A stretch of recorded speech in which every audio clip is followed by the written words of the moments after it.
周六，在数百名维吾尔、藏人、香港活动人士的怀绕下 ，NBA 球员埃内斯·凯特在国会山前领导集会，呼吁中国停止维吾尔强迫劳动，并呼吁美国国会通过维吾尔强迫劳动预防法。在集会上，波士顿凯尔特人队中锋凯特呼吁美国官员采取切实措施，结束在中国的维吾尔人强迫劳动。针对美国情报机构发布的关于新冠病毒溯源的最新报告，中国外交部发言人王文炳周日回应称，这份报告毫无科学性和可信度。美国情报机构周五发布了一份新的、更为详细的调查报告，有关新冠病毒是由动物传染给人类，还是从实验室泄露。情报机构称，他们可能永远无法确定病毒的起源。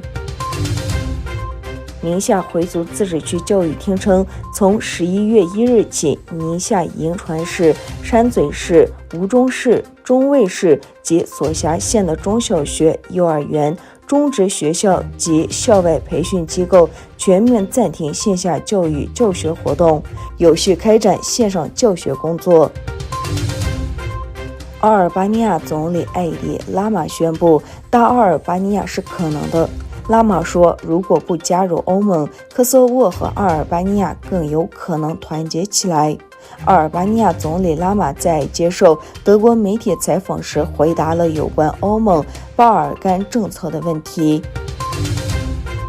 根据彭博汇编的数据，11月中国企业在偿还债务方面遇到困难，本币和美元债务偿还额超过20亿美元。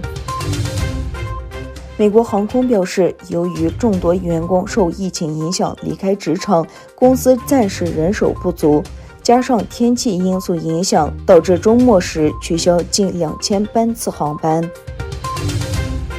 世界各国领导人齐聚苏格兰格拉斯哥参加联合国气候峰会，寻求减轻气候变化最严重影响的方法。